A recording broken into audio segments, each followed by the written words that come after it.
All right, so it's 3 o'clock, so we're going to start now. So welcome everyone who's here so far to our third workshop and our Creating the Eco Living Kitchen series. It's our Growing Your Own Food workshop. And the next slide. So this is the overview of the workshop. So we're just going to do a quick introduction of the team. And then we're going to talk about indoor gardening and foraging. And then we'll take a little bit of a break, and then we'll go to outdoor gardening with our guest speaker, Dave Rempel from the David Douglas Botanical Society.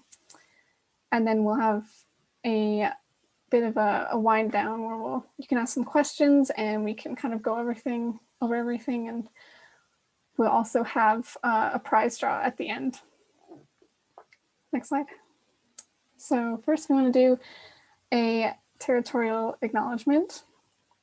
So we want to recognize that me, Anne, and Shauna are on the traditional territory of the Lheidli T'enneh, and we are very grateful to be able to live, work, go to school, and host these workshops on their land. So to kind of introduce ourselves as a team, we are ALK, or Eco Living Kitchen. And it's a Prince George initiative funded by the Fraser Basin Council's Co-Creating a Sustainable BC project. The ALK initiative is the Northern BC cohort's attempt to address kitchen waste, both organic and inorganic, in the north. This is the third, in a series of workshops that will give people the skills to reduce waste in their own kitchens. So now we're going to have the ALK team introduce ourselves. I'll start with myself. I'm Hannah. My pronouns are she, her, and I joined this initiative and this team because I really like being hands-on and kind of doing actual work in the community that I live in, and take the things that I'm learning and put them into real situations. And then next we'll go to Anne. Hello everyone, my name is Anne. I go to UNBC. My pronouns is she and her, and I'm really grateful to be surrounded by such amazing teammates like Shauna and Hannah, who are so passionate about the environment. And that's sort of the reason why I joined this initiative, is to meet people who are as passionate as I am about sustainability. Thank you, and I'll go over to Shauna. Yeah, so hi everyone, I'm Shauna. My pronouns are she and her. I'm also an undergraduate student at UNBC, and I'm joined this initiative because, similar to Anne, I really want to meet like-minded people in our community. I know there's a lot of passionate people here in Prince George who care about the environment and want to be taking action on climate change or getting more involved in sustainability, and I wanted to get more involved in that myself. Also, just to let you know, we do have a fourth team member as well, Helga. They could not join us today, but they're here in spirit. And so, yeah, thanks for joining us. I'll pass it back to Hannah. Thank you, Anne and Shauna. And like Shauna mentioned in the chat, you guys can introduce yourselves in the chat and the land of the Indigenous land or territory that you're currently residing, if you would like, because we'd love to get to know who's attending our workshops and kind of build a community. And the last part we want to touch on in the introduction is talking about our workshop structure. These workshops are a space for knowledge sharing. While the ALK team will facilitate the workshop, we are by no means experts. We hope to create an online space where everyone can share what they know and ask questions about what they don't know. Please be welcoming and kind to everyone. And so that's kind of like the three basic parts of our workshop, is being inclusive, collaborative, and kind. So next slide, please. So today we're going to be talking about gardening, and we're going to split it into two sections: indoor gardening and outdoor gardening. And the first question is, why do we garden, and why should we garden? And why does that help reduce food waste? So there are a couple of reasons why gardening reduces food waste and why it's good for you. And you guys feel free to put in the chat what your ideas are about why gardening is important to you. But one of the reasons why gardening is so important is it brings the community together. So whether you have a community garden Or if you have your own garden and you have a lot of vegetables that you harvest and you share them with your neighbors, or even if your neighbors come by and they ask, oh, how do you grow this? It sort of builds that dialogue with your community.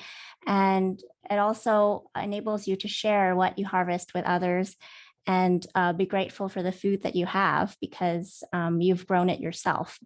And another sort of benefit from gardening is that you know exactly what is in your food. Whether they're pesticides or herbicides, or whether or not you don't use them as well, you know exactly what's in your food, and it makes you feel more reassured about what you're eating and whether or not it's healthy for you. So that's also why gardening is really important as well. And another thing is that you can be really creative with your garden, right? You can choose what to garden. You can make it look really pretty. You can grow lots of flowers. And it also helps to create your own little ecosystem in your own backyard, right? So if you have all these bees and you have snakes and then you have all this wildlife that comes by to your garden, it also helps, the whole environment and increase populations of, say, wild bees that don't have the flowers that they usually get access to. They can go to your garden if you have flowers for them. It's also much cheaper because you don't have to go to the grocery store. So you save on time and gas as well. So that's also a huge benefit of gardening. And of course, you make really good memories. So if you ever grow anything yourself, like carrots, they look very different from what is from the grocery store. They look all deformed and really weird. So it's always nice to take pictures of what you grow and to have some memories from that. So that's also why gardening is pretty cool as well. Next slide is we're going to talk about indoor gardening. And there's 3 ways you can sort of start your own indoor gardening. I'm by no means an expert, so if any of you do indoor garden and you have any input, please feel free to put in the chat. But there's 3 ways. So one is you can grow your food from scraps that you find in the grocery store, and we're going to talk a little bit about our experiences doing that, which is really awesome because you don't waste any of the food scraps and you can actually use it to grow your own food, which is pretty cool. And then another is that you can actually grow from seed. You can germinate inside indoors and you can actually grow food indoors. Indoor gardening is really great for people who live in apartments or who don't have the luxury of having a huge backyard or access to a community garden. So you can grow, you can germinate them in soil. So you can see here, you can use like an egg curtain, and also the eggshells are really good because once they break down, it releases calcium and nitrogen as well, which is good for the plant as it grows. And then third is, I'm not sure if any of you guys heard of it, but it's called hydroponics. So it's basically using water and some nutrients rather than soil to grow plants. And you can totally do that indoors, and it's not very messy, which is nice. So next, we're going to talk about our different experiences growing vegetables from the grocery store. All the scraps that you get, you can actually regrow them. But first, Shauna's going to go over the indoor kit setup. Some of you might have received this a few days ago. So she's going to go over how to set it up. So actually today, we're very glad that so many of you registered from Prince George, and we were very excited to get you all your gardening kits as well. We had a lot of fun putting them together and everything, so we hope you enjoy them as well. Unfortunately, Helga, our 4th team member, was supposed to be the one actually walking through the kit setup. They're the one who actually has our demonstration kit, but they had to be with their family today and weren't actually able to make it in the end. So in place of that, we're going to still walk through a bunch of other stuff related to indoor gardening and, as Anne mentioned, our experiences with scraps. And in place of this indoor gardening kit setup for all of you that receive that, we will be trying to put together a video that we will also send out to everyone. So you still get a tutorial and walkthrough of setting up that kit. And if you ever have any questions when it comes to setting up your kit or when it comes to growing in them that pop up as you go along, you can always reach out to us through email or social media, which we'll put in the chat as well at the end of our meeting today. But but yeah, apologies for that last minute change. It was a short notice piece for us as well, but we still look forward to sharing lots of information with you. So yeah, I'll pass that back to Anne for scraps. Thanks, Shauna. All right, so I'm going to be talking about celery root. I'm not sure if any of you guys have seen this in the store or not, but it's like this ugly looking root, but actually tastes really good. What you do is you can use it in soups and stuff. You can cut it up, put it in soups, and it makes your soup so flavorful. Once you use the root, what you can do is you can cut off the top. So the top over here. And then you can just put it in a shallow bowl of water, leave it in the sun by your windowsill, and it'll start to have these leaves grow out of it. And then also roots. And then at that point, you can put it in the soil. I haven't done this actually. I haven't actually put it in the soil because where I live, there isn't like a huge backyard. So what you can do is you could just leave it out on your windowsill and you can just collect all the leaves that grow from it and just eat it. And I must say that celery root, I thought it had a relation to celery, but they're actually two different vegetables.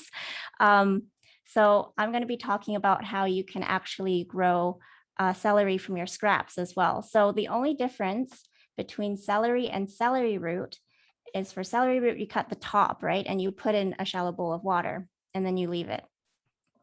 But for celery, you actually cut the bottom and you put it in water. So not the top, but the bottom.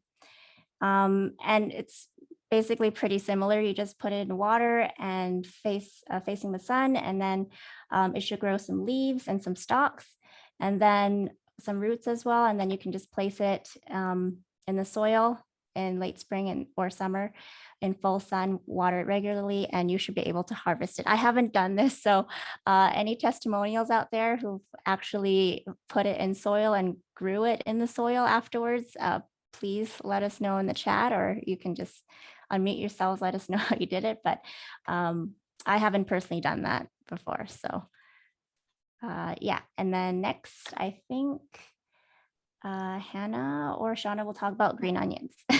Yeah, so this one's me. So green onions are a pretty easy one to do, growing from scraps. Also with this one, I'd be surprised to hear if nobody on our call today has done this one. So we'd love to hear your experiences with that. Would anybody like to share their experiences aloud right now with green onions, celery, or celery root?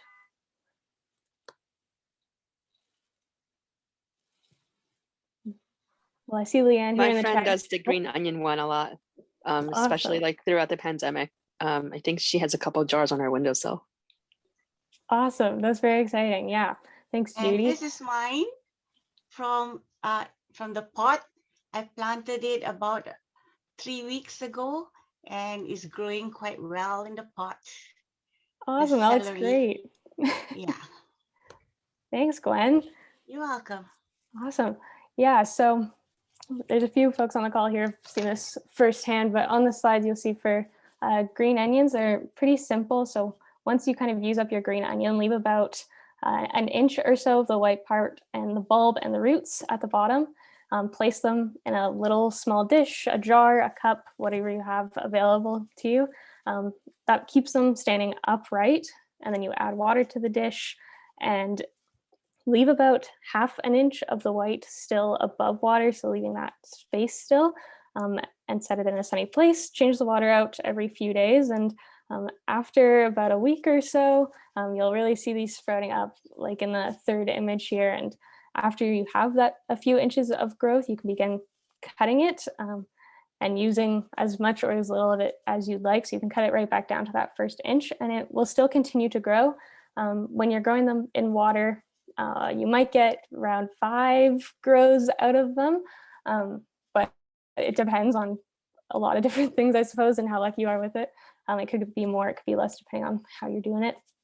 Also with green onions, similar to celery, you can plant this as well. You can actually get longer growth then out of them. So if you plant them in soil, and again, stick them on your windowsill, put them in a cup with some nice soil, then you can really grow these all year round from the same roots. So yeah, they're a really easy one, really awesome to do. And also I see here in the chat, great comment from Margaret that she had a couple of green onions in soil and they lasted about a year, which is pretty awesome. So imagine spending a few dollars at the grocery store to get a few stalks of green onions, plant them, and you've got green onions for a year. So really, really awesome piece there. And with that, I will pass it over to Hannah for our next scrap. So I focus on romaine lettuce, and these are my pictures of the lettuce that I grew. Contrary to what Anne and Shauna were talking about, you cannot replant romaine lettuce, unfortunately, but I think it's a good way to kind of extend the life of your food scraps just a little bit. So when you've used all the leaves, the edible part of the romaine lettuce, you can leave about 1 inch or so of the stem and place it in water. And then you leave it in the sun, and within like a week and a half, it'll probably regrow to the biggest that it will be. And so it won't be a lot. It won't be the same size as when you bought the lettuce. But you might be able to grow enough for a small salad or to put in a sandwich. And it's a good way to extend the life, even if it's not as to the extent as some other vegetables that you can regrow. There is the possibility of you waiting too long and thinking, oh, maybe it'll grow bigger if I keep waiting, but it can turn blue and grow bitter as it starts to try and kind of seed and regrow as a germinating plant, and then you really can't eat it. It will not taste good. And fun fact, if your water turns like green or blue or red or something, that means it was grown in hydroponics, and that's kind of the dye that they use to see the nutrients going to the plants. It's a fun thing that I learned, and because I was wondering why my water is green. Yeah, so it's a fun way to extend it, but it's definitely not something that will last for a year.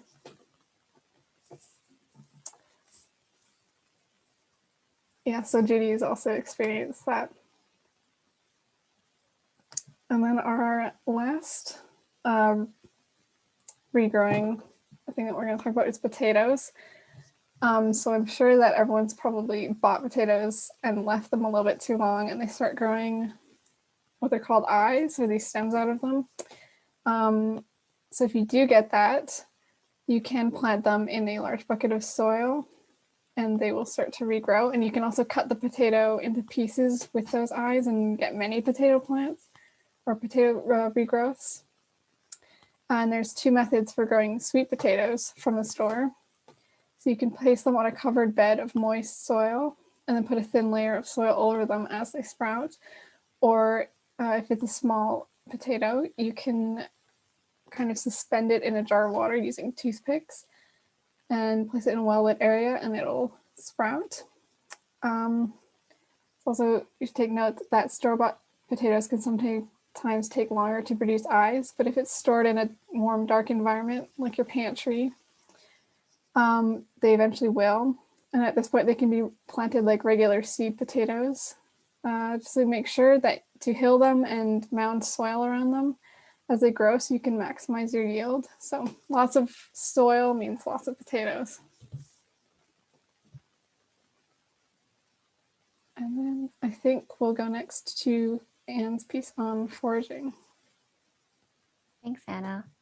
So before we go to the foraging part, does anybody have anything they want to share? Maybe some other vegetables that they've grown from scrap that was not mentioned here? Let us know in the chat, or feel free to unmute yourself.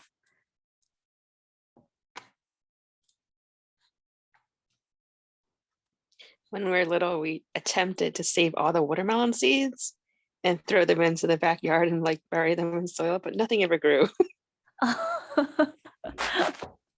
Yeah, I wish like you could just throw seeds and then it'll just grow. I've done that with lemons too, and it didn't work. Has anybody tried avocados before? Avocado seeds? No? They take way too long. I attempted it. It didn't work out. Oh, yeah. My thought exactly. Jerusalem artichoke, Gwen says. That's cool. will there be a replay of this available? Yes. So all of our recordings are uploaded to YouTube, and then we will share the link with you after the workshop. Really? Oh, For the avocado, I did see on one of the talk shows, Drew Barrymore show, I think, they said that you have to scrape the outside of the avocado seed. Like you have to scrape that part off first, which I didn't do before you attempt to like regrow it. interesting. Maybe that's why I screwed up. I will say that I've scraped it and it does grow, but similar to Gwen in the chat, and similar as Belinda as well. I don't know if we can actually get fruit from them from just putting the seed. Mine's in water. It makes for a really pretty plant and it's fun to watch it grow. But yeah, I'm not sure about actually getting the avocados from them.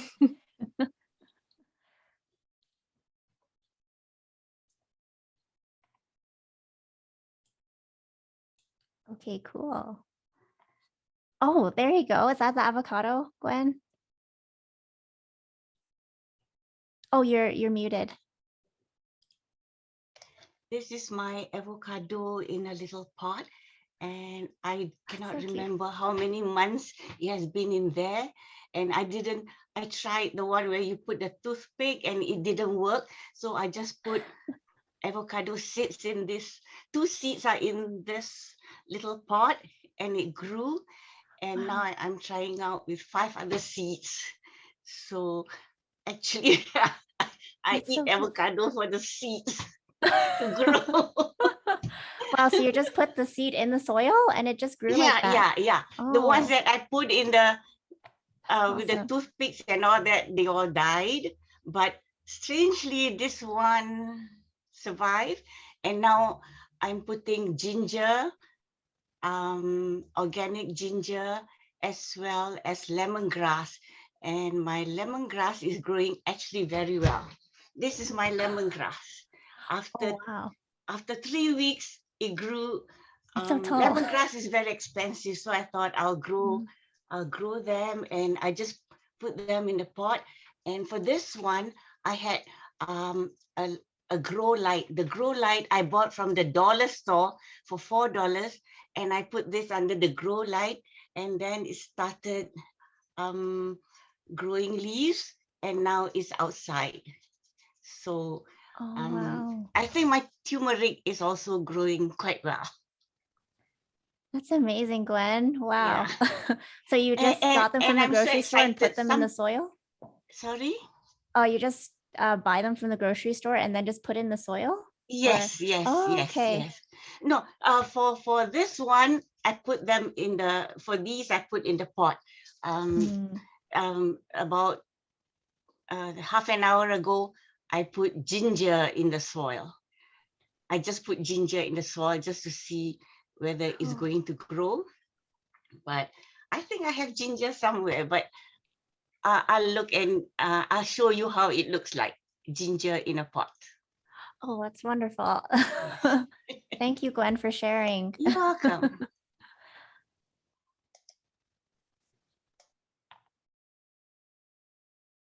Wow, so that's pretty cool.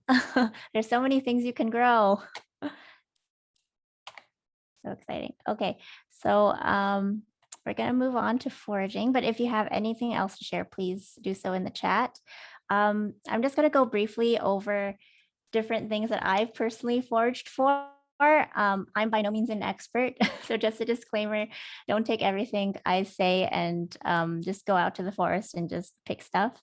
I will tell you some foraging tips after this, but these are the ones that I've personally picked and I've eaten and I am alive. So you can count on these being okay to eat, maybe.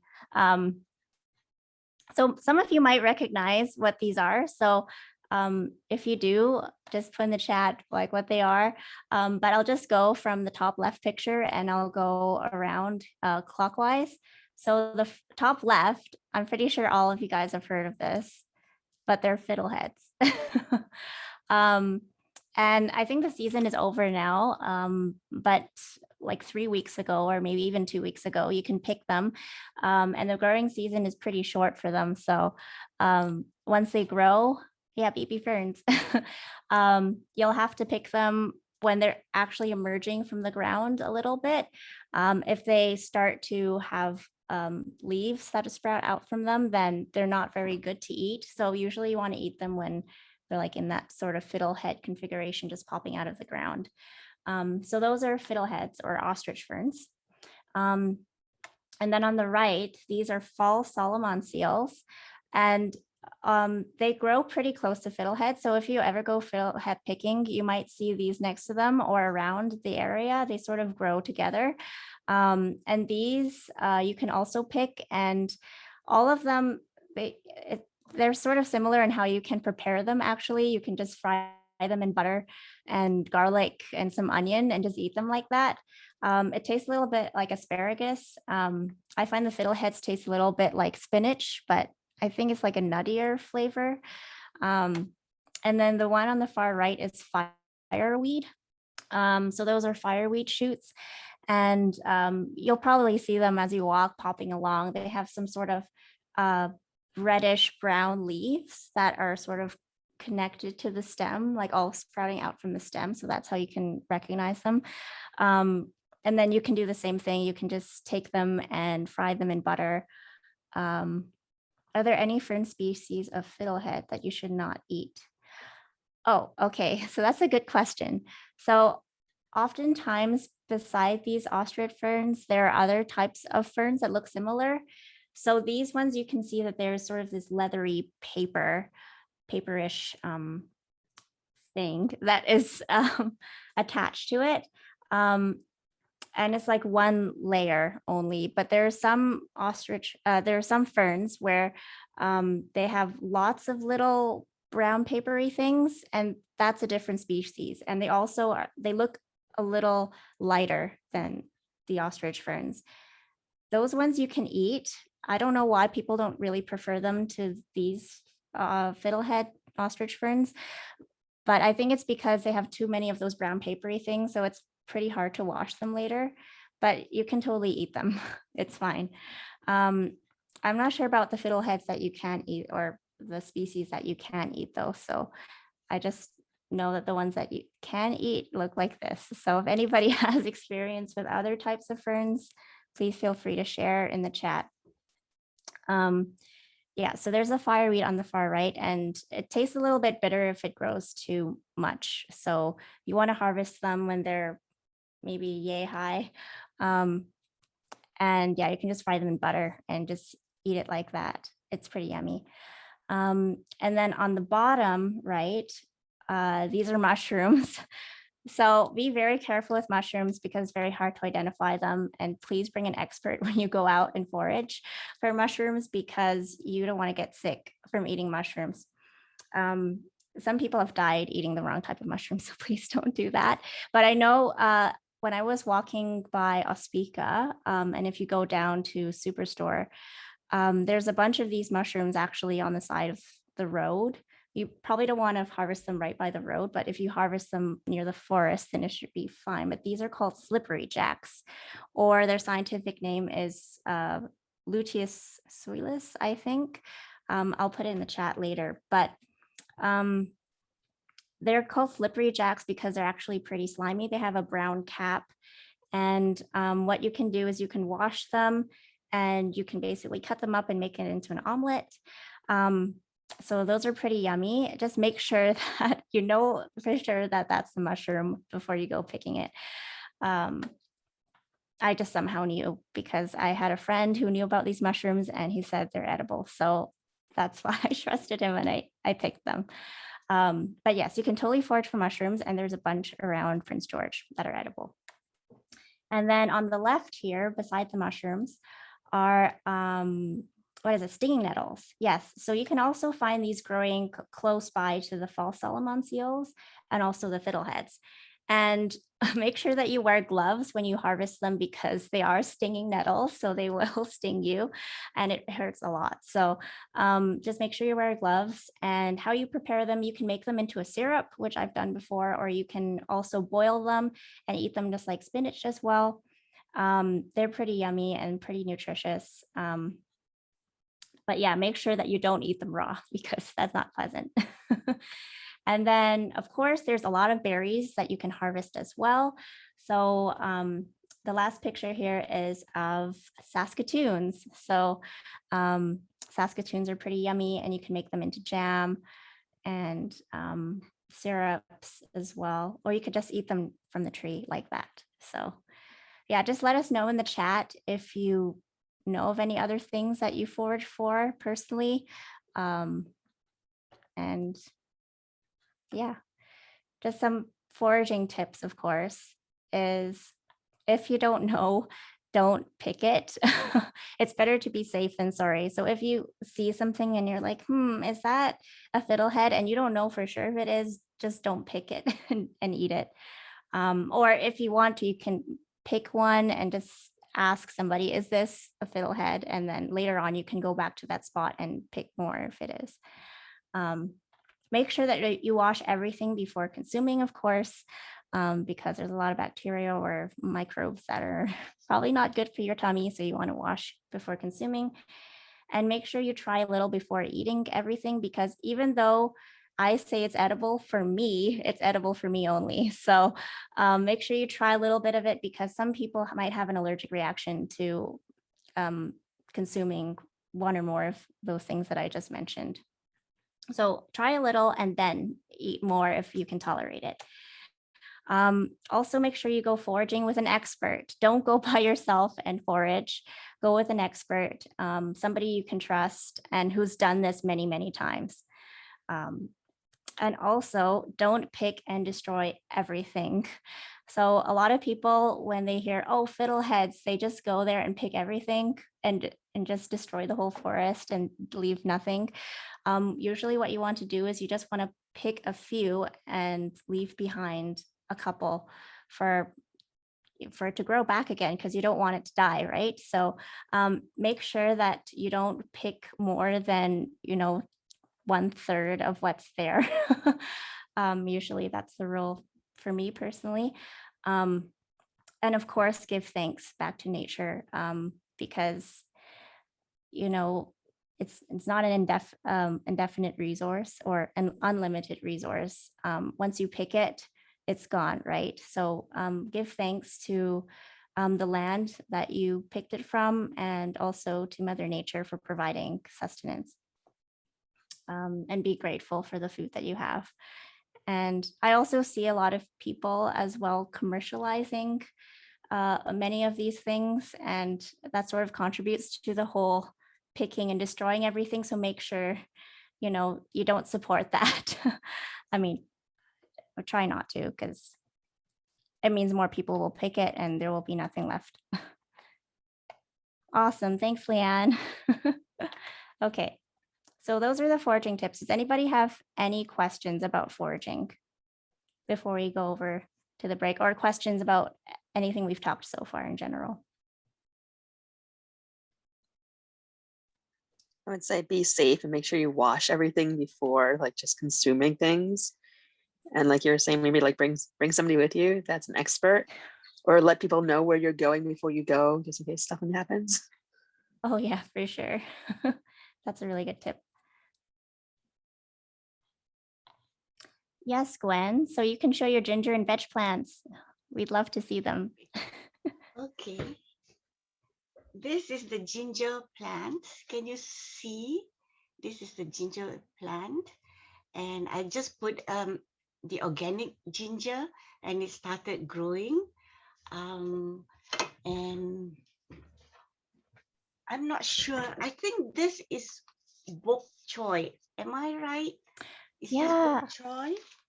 Mm-hmm. So I ate all the leaves outside, and I just put this in this little pot.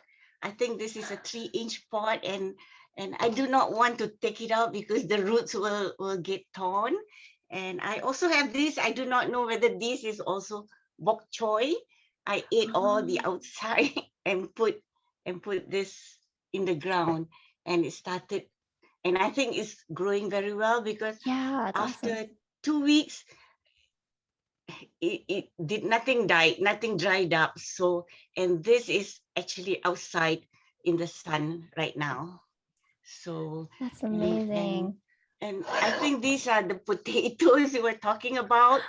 Seeds are growing. Oh, I've got yeah. I've got another 8 other potatoes, but the thing is I don't have enough pots and I don't have enough land.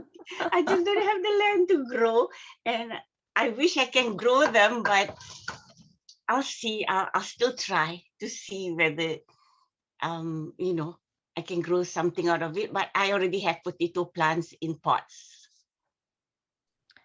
Wow, thank you so much for sharing. You're Yeah, you see, there's welcome. so many things that you can grow so easily. Just Yeah, put it in a yeah, pot. yeah. Even in the end, if you don't eat them, Mhm. it's the excitement, Mhm.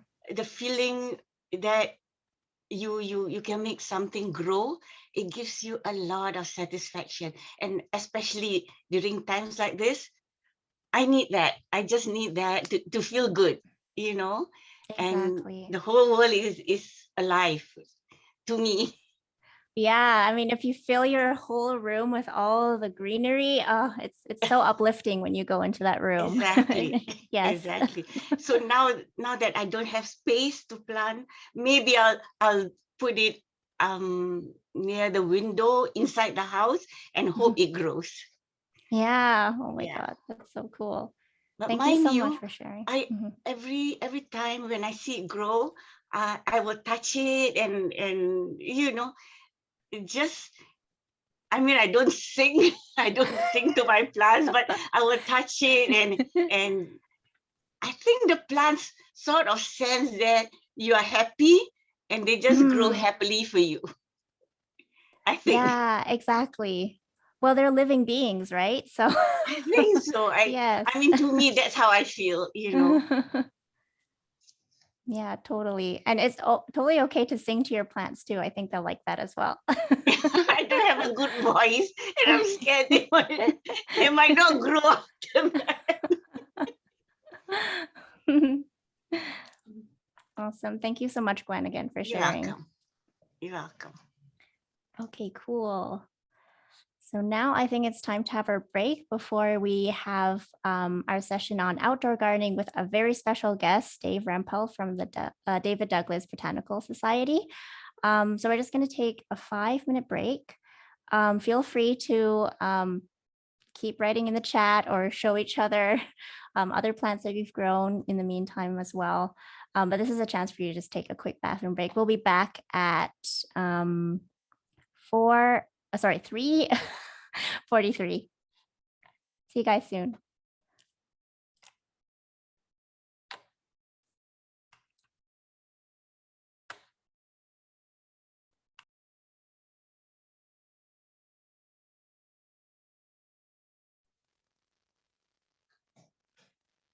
So should we try loading up here in a minute or? Yeah, sure. I'll stop sharing my screen now. Okay. So, all right. So now let's see. So if I go share screen, Mhm.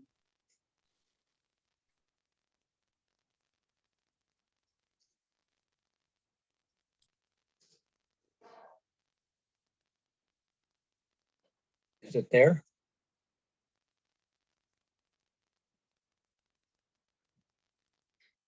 You're muted, Anne.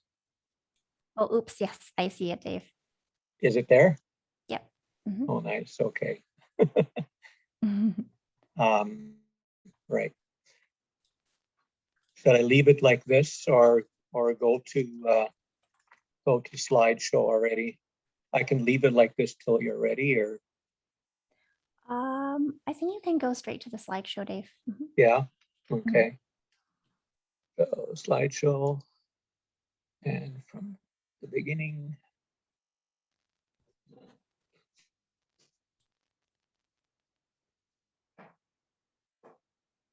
That look okay?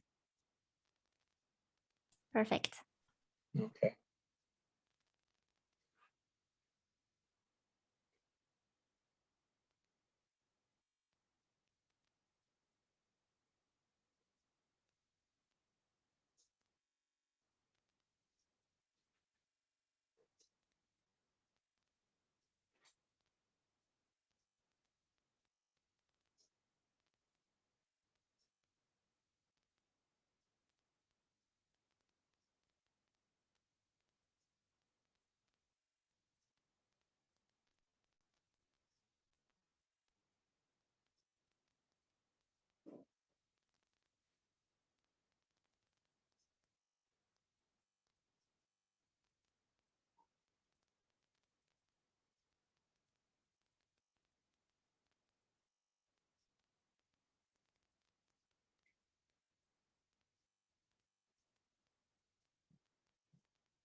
Okay, is everyone back yet?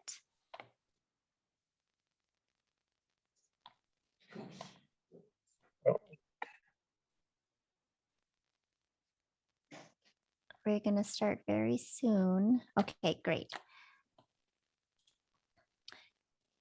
So I'm just going to introduce our guest speaker, Dave, from the David Douglas Botanical Society. So thank you so much, Dave, for presenting on outdoor gardening. It's a really, really cool and important topic here in Prince George. So Dave is basically has been a resident of PG since 1983, where you bought your first acre of land and put your first row of potatoes. And then now that row of potatoes has turned into 2,000 square feet of vegetables, a dozen fruit trees, several rows of raspberries, strawberries, currants, everything that you can name basically. So Dave has a ton of experience growing outdoors. And he also took the Master Gardener Basic Training Program offered in Prince George in 2008. And he's been a Master Gardener ever since. And he also helped organize Prince George's 100-foot diet gardening seminar for about a dozen years. So thank you so much, Dave, again, for being our guest speaker today, and take it away. Okay, well, thank you. Very interesting to hear your earlier presentations here. I'm not very experienced at all with growing food inside, but I do very much enjoy growing food outside. And I've been privileged to have this little piece of land for all these years. I was thinking about all the benefits that Anne, that you mentioned earlier for gardening, and flavor is another one, and nutrition perhaps, and definitely does save money, but there's always a trade-off. Someone once said it could be either it's money or time often. So it takes a while to develop a garden. So looking out back window upstairs of our house, that's my play area here. I'm sorry about that little message on top of the screen there. I'm not sure how to get rid of it. It goes in and out. But anyways, so like was mentioned when I first began, it was a very thin layer of a little bit of black soil, perhaps over clay and rock, and like was mentioned, that now I've ended up over these years, 35 years or so, with relatively decent garden soil, I think. So I do my gardening for more or less in-ground gardening. On the left, you see some raspberry rows. In the back are a couple of the trees, apple trees, and there's more on another little bit of the property. Besides the benefits that were mentioned earlier, looking at this, I have two other benefits. One, I got all my exercise that I need. That saved money on gym memberships or whatever. And and the other one, those of you that maybe have jobs that stress you out a bit, or even if you enjoy them, you come home kind of like frazzled. I find gardening, going in, turning over some soil or whatever, very therapeutic and relaxing. And so that has been a real benefit to me as well. This piece of property is close to Tabor Lake, not at the lake, but so I'm a couple of levels higher. I'm a little bit higher than the airport. So what you can grow in Prince George in the bowl, I cannot always grow, or it freezes earlier and thaws later here, but there's still quite a lot that you can grow.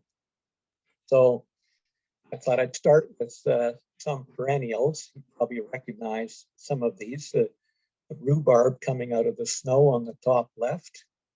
The advantage of perennials is you don't have to buy plants every year, and you don't have to buy seeds. So if you can provide some of your nutrition from perennials, that's a real benefit. Then you probably all recognize the chives. one of the first green things you can toss into salads or whatever else you like to toss them onto in the kitchen. On the bottom right, I don't know if anybody recognizes that.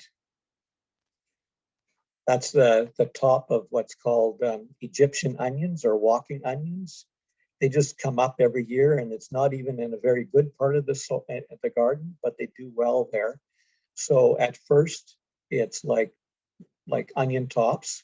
You can eat them like onion tops, like greens we've already had for several weeks already. And then after a while, they grow larger and maybe not quite so edible anymore. And they grow these bulbils on top. And then from which they grow up again. Those bulbils are easy to plant if you want more. And if you're willing to fiddle with them and peel them, they're sort of like a mild garlic flavor or taste, sort of onion garlic or whatever.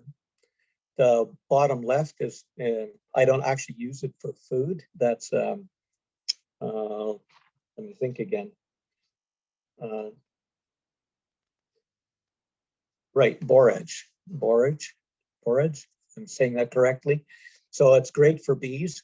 And the thing is, don't be careful where you plant it, because if you dig part of it out and want to try to get rid of it, it'll grow again, and it grows from all the little rootlets you leave. So like mint, you want to kind of be careful, otherwise it'll spread around on you. Here, so asparagus, now that's a long-term kind of project. For years, my wife wanted me to put in an asparagus bed, and I didn't get to it for a while, but eventually I did. And they, once you have a lot, enough organic matter, get the roots in deep enough. The first year or two, you don't eat from it. You let the fronds grow on top that you see on the left. Some of them will be male, some of them will be female. And after by the third year or so, you start eating the fattest ones that come up. And once they get like as thin as a pencil, then you leave them. The tops grow again, and that supplies the energy for the roots for next year. Right now, we've had several nice feeds of asparagus already this spring, and I noticed some more coming, and they're, some of them are, honestly, they're as thick as your thumb coming up out of the ground. And it's so nice to be able to have this treat and not have to think about it being transported thousands of kilometers to get to you. And I know that I haven't put anything except my compost on there. So nothing sprayed. So, around it, you'll see parsley, just to use up the space. So parsley isn't perennial, but it's a herb. And so now we can look at a few herbs that you can grow. I don't grow that many. Dill, because we like dill pickles. So I try to grow some dill every year. It grows very easily. And I know some people just let some of it go to seed on top. And it comes up wherever in the garden by itself. So that's an easy one to grow. The one thing you might find is these sometimes aphids. It's an aphid attractor. So don't do what I did. I gifted my mother-in-law with a nice bag of lettuce, and then I quickly cut some dill and stuffed it in there like a grocery bag full or a bread bag full, and gave it to her. And she chided me later about opening it up in her kitchen sink and having to deal with a whole bunch of aphids that came out of there. But anyways, they don't seem to do too much damage to the dill itself. So for your salads, lettuce, and radishes, together with those onion tops you were growing before, all really easy to grow. The only thing is, for radishes, they don't really care for the heat too much and the long days in summer. So right now I have radish, lettuce, and spinach coming up, and they usually do quite well for a few weeks in spring. And then not every year, but some year I've managed to replant again in, say, later August, and I harvested all the way to Thanksgiving with a little bit of cover over them. And that's what you see here. Actually, those radishes that I grew that fall, I think they were better than the spring ones. And it was kind of nice, a nice treat to have again. So here's just a few names of varieties that I've grown. I mean, if you buy, if you go to the nursery, because you don't buy the seeds, then you don't have much choice. But on seed racks, there's usually a lot of choice. And towards the end, or at the end of the slides, I'll have some references where you can, some seed catalogs, or where you can go for information if you want to try different varieties. Leaf lettuces seems like the easiest to grow, and there's dozens and dozens of varieties. This is just some that I've grown. The ones that are more, I think, called butterheads, they're not bad too. They take a little bit longer to grow, for me anyways. The tennis ball and the Tom Thumb, they're smaller. So, you can, if you have a number of them, even growing in pots, you can just cut one for lunch or for a salad, for even for yourself, and you're not left with leftovers for the fridge or whatever. Kind of nice to have the small ones. What you don't see here is the romaine or cos, or the head lettuce. I have grown it too, but that takes quite a bit longer to grow. And sometimes if the summer gets hot and dry, then it's a little harder to get some nice tasty lettuce from there. Other years, it goes good. Radishes, these first ones, French breakfast is more like your, looks more like a cylinder with a little bit pointed at the end. And there's a whole variety, Cherry Belle, Rudolph, Champion, and others that are red pinkish on the outside and nice white on the inside. If you want to try something different, German Giant is much larger, takes a longer time. And if you have trouble with the little worms, the little larvae that can get into your radishes, then maybe you don't want to do them. If I plant early in spring and then later in fall, I kind of miss. I don't have trouble usually with, if they start to get wormy, then I just pull them all out and plant some more later.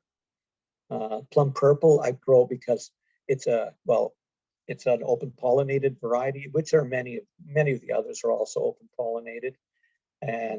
But I don't know, that one bolts easier, it seems, but I kind of like to see all the different colors on a plate. So having a purple on the outside together with the red and the light pink and the others, the white icicle is a white actually. Then there's others called watermelon and so on that are interesting. Spinach, you have to put in pretty early because as soon as the days get longer and it gets hotter, it wants to bolt and go to seed, and then you might as well pull it out and put it in your compost. So these are some varieties that I've grown. I think I should maybe speed up a bit here. You can grow lettuce in pots too. I think the one on the right is in sort of like a flower box container of some kind. Yeah, and in the left one here, I got carried away and made up a whole bunch of pots with lettuce in them. It's nice just to go step out your back door and it's clean. There's no dirt on them, and yeah, it's kind of a nice way. Onions can be easy to grow. You can buy onion sets, which are the easiest, but you don't have much choice for variety. The onions you see here, I grew from seed, but that's quite a bit of work in a sense, or it takes time. So I started them in March, and I grew them in a house under lights at first, and once it gets warm enough, then I put them out on the deck, and they take a long time to get, and then you transplant them, and then you can get quite nice big ones. Carrots, the main problem I have with carrots, because I have such clay soil, is germination. But once they're germinated, and if I'm restrain myself and don't try to seed too thickly, then not have to thin so much, you can get pretty decent carrots. I had lots of trouble with carrots for quite a few years. Now the main problem I have is the carrot rust fly, and it lays its eggs close to the carrot, and then the larva that has drill holes through tunnels through the carrots. And so one way to avoid that is to put like a floating row cover over top, or even put sides around the bed that you're growing your carrots in, or around the row, like something like chloroplast or something that's 18 inches high. Apparently the fly doesn't fly higher than 18 inches. So I try to go 2 feet anyways. And that seems to get rid of or avoid most of the carrots. So if you do have trouble with the carrot rust fly, one variety is called Flyaway. That seems to be resistant, and as far as I can tell, it still tastes good. Tastes like a good carrot. Bolero and Amsterdam, they keep pretty well for me in the cellar, in the cold room. And then Nantes varieties of various kinds. The more blunt shaped ones, because I don't have very deep soil. So I don't grow the typical very long cone shaped pointy ones that the Brer Rabbit likes, because my soil isn't actually deep enough. I have clay and hardpan further down. So, and I don't know if I'm pronouncing it right, the Chantenay carrots, they're more broad shouldered, they're tapered, but they don't go so deep. So, yeah. Beets, I find pretty easy to grow most years. Some years, I don't know exactly why it doesn't grow so well. It might be the soil, but beets and chards grow well. Some names of varieties have grown across the top there. Red Detroit, dark red, is a very common traditional, grown for decades, and the others are all pretty good too. If you are in the habit of wanting to grow some, if you have a way to store in your room a cooler place in where you live, then Winter Keeper or Lutz Green Leaf is the other name for it. What I like about it, you can just harvest it in fall, clean it up a little bit, and stick it in a bucket, and yeah, you don't have to hardly do anything, and it keeps for months there.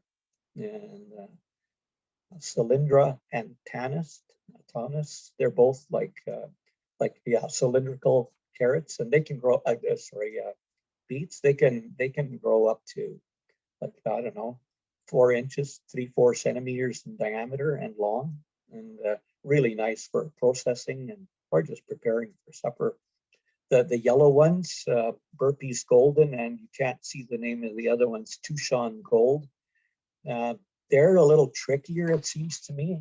They look so nice on the table. If you can prepare them separately from the red ones, that makes such a beautiful dish. The red and the yellow beets on a plate, or if you can them or pickle them, they're just so attractive. But I find they're a little harder to germinate. At least I find it that way, and they're not as vigorous growing. At least not for me.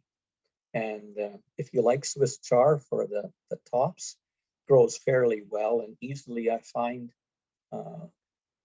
Fort Hook Giant is a green one, green stemmed one. It grows the largest. Rainbow or orange. Rainbow is all the different colors. It's nice, red, pink, orange, yellow, pale green, and orange Fantasia is the one that you see there. The stalks range from orange to yellow, but basically they all taste the same. Brassicas, depends. Some are easy, some take a little bit more work. I don't know if you recognize the one on the right there, Rutabaga. No, sorry, that's in the ground. Kohlrabi, my fault. Kohlrabi is fairly easy to grow, and you can steam it. You can use it in soup. Some people do. You can slice it up and with a dip or whatever, and eat it raw as finger food. It's great. Cabbages of all kinds, if you're prepared to maybe cover them up with a light floating row cover when the little white moth is fluttering around your garden, so it doesn't lay the eggs that hatch into the little green worms that hide in there or chew at your leaves. And some years slugs are a trouble, not every year, but last year was pretty bad. I spent a lot of time slug picking actually. Broccoli is reasonably easy to grow, various kinds. Cauliflower is the trickiest, it seems to me. It depends on the summer. Some years it can be good. Other years, if it gets hot quickly, cauliflower doesn't like that very much. And it'll button. That means it'll make a tiny little head and then that's it. And maybe want to go to seed after that. Cauliflower likes long stretches of moderately cool weather, not like a coolish summer kind of thing. So there are some names of kinds. Since this is recorded, I won't say too much about, except down at the bottom there, I hope you can see it where it says kohlrabi. I don't grow the common ones that you'll see are purple, white Vienna or purple Vienna. Sorry, the word Vienna seems to be missing off the screen. To me, by the time they get hardly bigger than a tennis ball, they end up getting kind of fibrous. Whereas super schmelz, if you can find that variety, I've seen pictures of as big as a volleyball, but I don't grow them that big. But I have grown them as big as, say, a 5-pin bowling ball, no, a 10-pin bowling ball. And they're, except for the root end, which can be a bit tough that you cut off, the rest of it is all good all the way through. It's pretty amazing. And Cossack and Colibri are good too. You notice that I didn't put kale on here. That's because I'm not used to growing kale, although it grows well and there's lots of good nutrition in that one. And another one that I didn't put on is Brussels sprouts.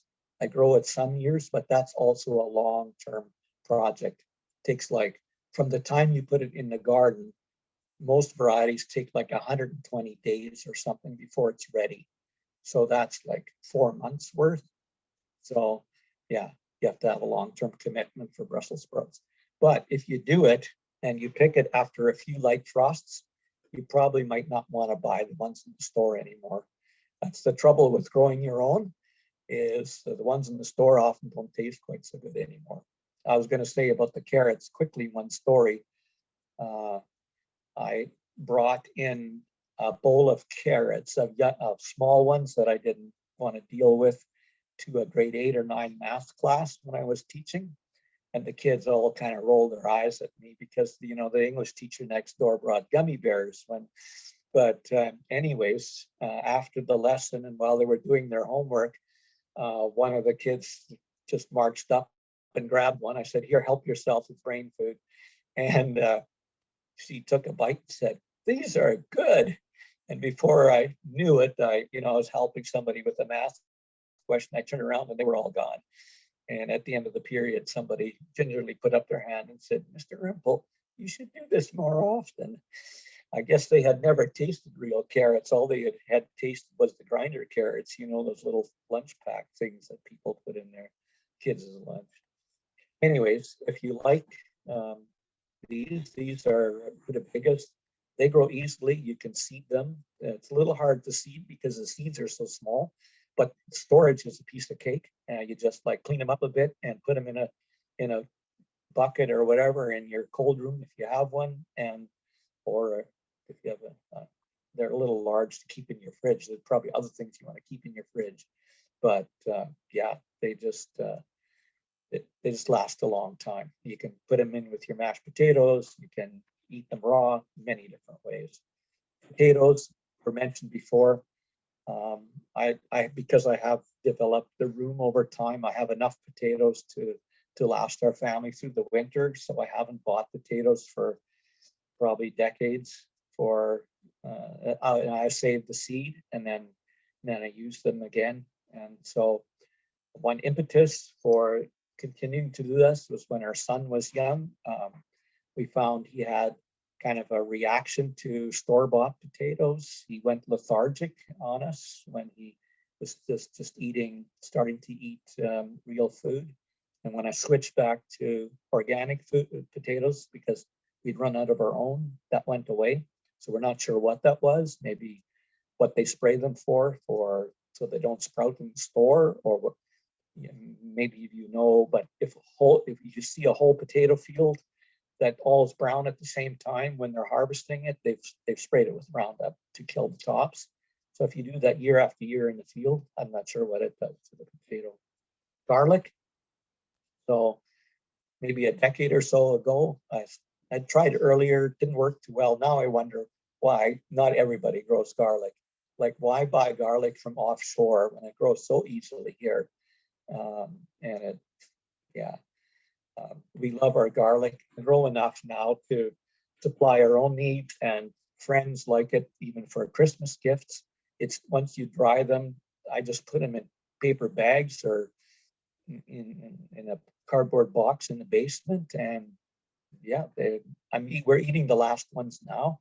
I told the family I've only got like 10 bulbs left, so that's 10 weeks. So maybe my next crop for this year should be ready. Peas are traditionally very easy to grow here. One year I made the mistake, maybe, I don't know if it's a mistake, of growing one called tall telephone. That's what you see growing on the left. That's quite a few years ago when my parents were still alive. But they were impressed that their son was able to grow peas that grew that tall. So maybe, unless you're willing to put up a trellis or something, don't grow tall telephone. There's many others that grow well, to waist or shoulder height. You'll still want to put them up, grow on something, because if they just fall on the ground, then when it gets wet, then they get moldy and slugs are accessible to them. And so it's better for them to be up. Beans. Beans, of course, are a hot weather plant. That's what you see in the box in front here. But those are bush beans. I have them in a raised bed so that I can cover them in spring and in fall, but if the weather gets cool. The disadvantage is that there's not much airflow down there. And if it gets damp down in there, then sometimes I have trouble with it, with mold starting in there. But they're good. And some bush beans, what I look for are the kinds that have the shortest days to harvest. They're usually ones that will be successful. And the ones I have listed here, most of them, you pick them when they're like pencil thin. And some of these will freeze okay, and others you just want to use for fresh. Pole beans take longer, but you get more out of them. Purple peacock is nice for stir frying and for eating fresh. It's easy to pick because it's purple, but then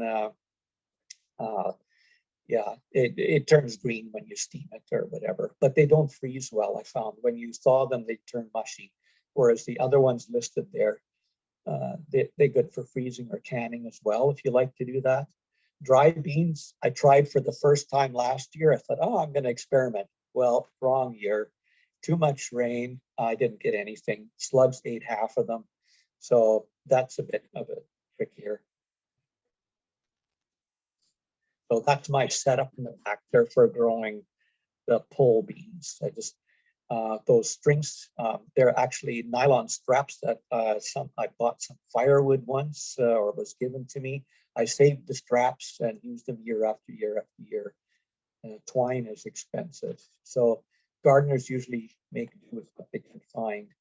If you like broad beans, maybe I don't know if it's typical or not, but I know some British people who say, everybody should grow broad beans. It has a beautiful blossom, but you do want to keep it up off the ground. Again, one year I didn't, and you don't get nearly as much of a good harvest. So they're easy to grow. Cucumbers and zucchini. Some years easier than others. They don't like to be transplanted that well. So you have to be a little bit careful if you buy them at the market, say at the nursery, and then harden them off a little bit and then plant them outside. Be a little bit careful with the roots. So a long-term project, if you want to grow them yourself from seed, are leeks, but again, easy to keep over the winter for eating by freezing. Or some years I just got busy around Thanksgiving. I dug them out and stuck them in a bucket, and they lasted in the bucket till Christmas time with a little bit of roots on them. Just went down there and ate them. So that's good. Tomatoes, you see beans in front, but if you don't have a greenhouse and you want to grow tomatoes outside, one way you can invest in those, they're called cozy coats or water jackets. And that's just like a ring of plastic, 2 rings, they're tubes of plastic sewn together. They're not for watering their plant. They're a thermal mass. So during the day, the sun warms up the water, and at night the heat releases. And so it keeps the tomatoes inside from freezing. So you can start earlier. And yeah, that's one way. And you can, I've had mine for 10 years or more. So amortize it over those years. And it's good to go. And or you can grow them against maybe a wall or something like that. I have black plastic back there as a kind of a heat thing, and then that white stuff is a floating grow cover. So I toss it over at night, and it prevents a couple of degrees of frost. So determinate are tomatoes that grow to a certain size, and then they produce all their tomatoes more or less at once, but they're smaller. The indeterminate ones, they keep growing. Those are kinds that I've had success with, but there's hundreds of varieties once you get going. Now, let me just buzz through some fruits. Raspberries are easy to grow, both yellow and red, and there's different varieties. The yellow ones, they're milder, but they're not as vigorous around here. Strawberries, if you can keep them from going moldy, they're great. Red currants, white currants, and black currants. The red and white shown here. If you like that, make jelly, jam, or juice out of them to add to whatever. Gooseberries, I've had same gooseberry plant for over 30 years, 2 of them. They just keep producing. On the right is something you might not know, or you might, it's called Jostaberry, J-O-S-T berry. It's a cross between a blackcurrant and a gooseberry, and it's bigger, it's thornless, and the little green worm doesn't eat the leaves. So that's a great one it's one of the favorite juice or jam flavors in our family. A new one the last decade is Haskaps or honeyberry. If you have a space for them, they're great. Cherries, so I'm almost out of time here, but the Saskatoon, the cherries from the University of Saskatoon, the Romance series, they grow as a bush, and they're awesome. They're not that part. And if you have space and time, Zone 3 apples will grow here. And after eating my own apples for all these years, I know it's psychological, but I have a hard time biting into a commercial apple because I know how many times they're sprayed. So sorry, again, I didn't put the PowerPoint messed up a bit when I transferred computers, but the word that you can't see at the bottom is plant, P-L-A-N-T. Gardening is just another day at the plant. So, and then I'll stop here, and whatever time we have left for questions. Seeds of Diversity, let me highlight that. You go to the Seeds of Diversity website. Maybe go there in winter when you have time and a cup of tea or coffee or whatever you prefer to drink in winter, and you can spend hours exploring different seeds that are available. Seeds of Diversity will list you all the seeds available in Canada and which seed company sells them. So you can get lost there. From the Ground Up is a local person who wrote a book about what you can grow in Prince George. It's mostly landscaping stuff, but it also has fruits, herbs, and vegetables at the back. And if you want to see examples of various fruits. The Railway Museum and the winery, they have, you can see what some of the, what Haskap looks like if you don't know, and so on. Anyways, I better stop. Thank you So so over much, to Dave. whoever's taking over. There seems to be already one question for you from Yingdra Chen. She asks, do you sell your products to the farmers market? My wife has told me, oh, you can make money, you buy all, make all your seed money. You know what, personally, like I've never used a rototiller. Everything is done by hand with a spade and a pickaxe originally. And so I can hardly keep up, keeping it, like it's not neat and tidy like a gardening magazine. If you come over, you got to remember these pictures were taken. These are the best pictures over a number of years. So any one year, it doesn't necessarily look like that. But I do what I can. But personally, I just prefer to give friends gifts of vegetables, or people. I've given some downtown to certain organization. I've made like applesauce in winter for a New Hope downtown, and I've also grown stuff to give at some of you might have heard of the MCC Fall Fair that used to be at the Civic Center. I donate vegetables there, and it raises money for sustainable agriculture in other countries. So I do that instead of trying selling it. Once you try to sell it, then there's a certain standard. And most of you know that if you eat your own, you don't throw stuff away. If there's a little bruise or something, you cut it out and you eat it, right? If you buy stuff from the store, you figure, yeah, I don't know. That's how I am. I don't waste anything, hardly, of what I grow. And that's another advantage of growing stuff yourself. There's other good growers at the market. Thank you, Dave. Are there any other questions for Dave? Sorry, I took so long. Oh, no, not at all. I wish it was longer.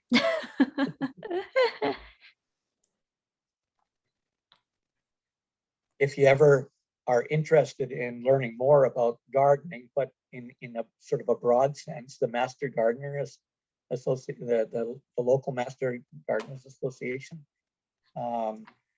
local branch, it's through the David Douglas Botanical and Garden Society, but they every second year we try to put on a gardening course. It includes everything from soils to little biology to landscaping, but also to vegetable and fruit gardening. It's a good course if you can afford it and afford the time. And if you want to join the David Douglas Botanical and Garden Society, the one benefit for me, even though I'm not that much into the landscape stuff that is up there, I appreciate it, but I don't have the time for it, is most summers for years now, they have a garden tours in summer every Tuesday evening, and you get to go into other people's backyards and see how they garden, and every time you learn something. It's really neat, and you meet a lot of interesting gardeners, and it's not very expensive. Thanks, Dave. That's a great tip. Yeah, we have a link to the David Douglas Botanical Garden Society in a couple of slides. But we have one question for you, Dave, from RB. Thank you, Dave. One question: how to prevent animals eating the outdoor grown food? For example, bears, birds, trees. Okay, so I've had different challenges over time. Like the crows used to peck the next ripe apple all the time. I was waiting for so I tried covering with the netting. Does not work very well, I found. I tried doing those balloon eyes. Nowadays, I don't, for some reason, have so much trouble with crows. Moose, I don't know what to do with. They come by and they prune my apple trees every late winter, it seems. I think if I was around, I'd scare them away if I saw them, but they're pretty early in the morning. I just see the tracks. So I just go up after them and kind of tidy up their pruning later. Bears, I now have an electric fence that I put around. As soon as I started growing Haskap bushes, I had to put the fence up in June. But in the past, I've just put it up, when the apples started to get ripe at the end of August, and it seems to work most years. Some people, I guess, have a dog that might help. I've had trouble with field mice eating my beets. I think Phil at Caribou Grower said what you can do is hill up the soil on the shoulder of the beets so that the field mice can't get at them. Maybe it helps to have a cat. Let's see what else. I haven't had trouble with rabbits, surprisingly, yet. Then there's the little pests like flies that lay eggs that make little larvae that eat your stuff. But people in the organic gardening field, they say, well, can always count on 10 or 15% going to, to pests, and then you'd be happy with the rest.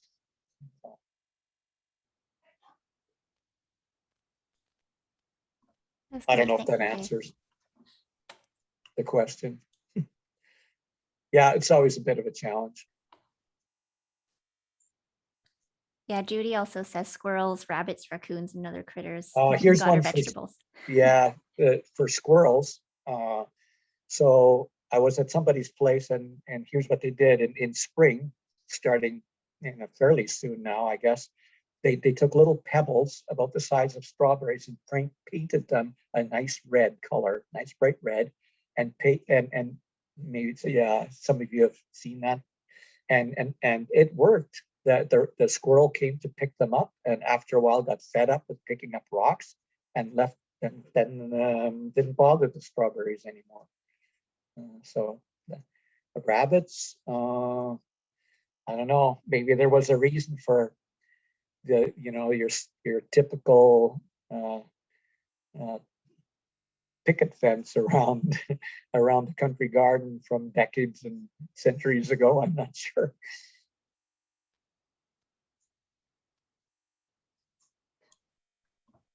Thanks, Dave. Yeah. Mhm.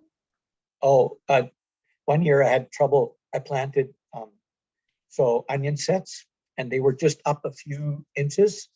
And one day I was looking out, and here a crow had landed there, and one by one grabbed the top of the onion set, flicked it over its shoulder, grabbed the next one, flicked it over its shoulder. Well, I went out and chased it away. But then what I did was I took some netting, even like snow fencing or something, and just laid it over top for a while till the onions were a little bit bigger, and then it was okay. So sometimes you have to cover stuff up a little bit at first till it gets going.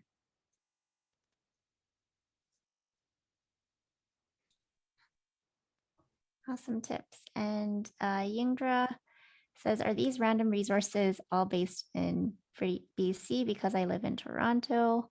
Oh, There's a so couple of people from the East Coast, actually. oh wow, yeah. So if you're from the East Coast, you might know of Vessies. I think they're an East Coast supplier.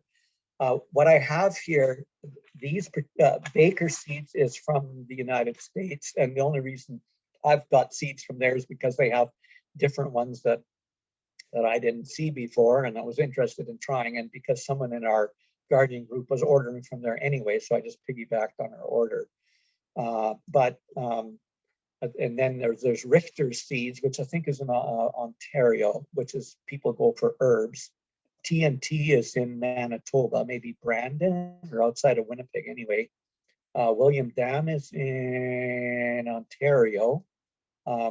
These folks here, they don't grow their own seeds. They almost all seed companies that sell seeds, they get them from growers. But these folks, I know I've visited West Coast Seeds in Ladner. They will grow out any varieties that they sell. So if there's some new variety of carrot or kale or whatever, they will do a test first and compare it to the other ones that they have. And if it passes the test, they'll offer it for sale. Whereas some other outfits like Mackenzie seeds that you might see in a seed rack. They're basically a warehousing outfit. So they get seeds from wherever and repackage them and sell them to you. These ones in the next line here, Prairie Garden Seeds, Terra Edibles, and there's many others. They are like sort of family run or individual run ones, often focusing on one particular thing, like Prairie Garden Seeds focuses a lot on various kinds of bean seeds, for example. I think Terra Edibles has lots of heritage tomato seeds. They don't have as much information on their packages and so on, but they grow their own seeds.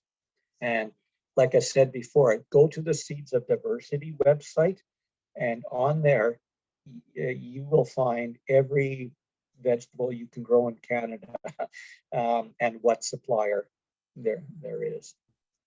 Yeah. Awesome, thank you. So we're almost running out of time now. So we're just going to wrap up. Thanks again, Dave, for your presentation and for giving all that awesome information. Thank Okay. you so much again. You're welcome. So I'll just stop share screen. Is that correct? Sure, yes. Okay. Thanks, Dave. All right, so Shauna, you want to close? So for today, everything that we talked about, we want to wrap up in a few interesting resources. So these first ones that you see here are related to COVID-19 and kitchen food waste. So a large part of our initiative has really been focused, well, it is all focused on reducing kitchen and food waste. And we've really seen a spike in that during COVID-19 with more people staying at home, ordering food in. So just a few resources there if you're curious to learn more about that. For gardening resources, in addition to the ones that Dave just shared, we also put a few in, specifically one on indoor gardening. So some different vegetables, some more in addition to the ones that we have already talked about are in that first link. And all of these resources, along with the ones that Dave shared, we will be sending out in a follow-up email. So don't worry if you don't grab it now or anything, you'll get them to your inbox. And for the next piece, for each of our workshops, we have prizes. So today's prizes are a mini watering can, gardening gloves, and nasturtium seeds. And we will be picking a winner when I share my screen. To receive this prize, you do have to be in Western Canada, just so you know. So if you do get picked and you're not located in like Manitoba to BC, then we'll unfortunately have to pick somebody else. So just let us know. So our winner for today of that prize is Jolly. Congrats, Jolly. So I believe you're located in Prince George, correct? And if that is the case, then I'll email you about getting your address so you get those prizes. For everybody else who attended today who didn't get a prize, you're also being entered into our final prize draw, which will conclude at the end of our workshop series at the end of June. And that's going to be a big prize box, including like a composter, more seeds, different local items as well. So the more workshops you attend, the more entries you get to that final prize. So be sure to keep tuning in. Also, stay in touch. You can find us on social media or through our email as well. You can contact us. I will put our social media in the chat. We'd love to see your pictures of different things that you're growing, your gardens or your indoor gardening setups, everything that you're growing on social media. So if you're posting that stuff, make sure to tag us. We'd love to see it. And as well for our workshop today, seeing as we do have a few more workshops coming up between now and the end of June. We would love to get your feedback on what you thought of the workshop today, what you liked, maybe what you didn't like so much, your thoughts overall, so that we can continue improving these. So yeah, that's all from us today, wrapped up in a few short minutes. Apologies for going a couple minutes over, but I think it was very valuable for all the information that was shared today. So thank you everybody for joining us, and we hope to see you at our future workshops as well. And remember, for all the links and as well for the recording of this workshop, it'll be in your inbox sometime tomorrow. So thank you. Thanks, guys. Thank you, Dave.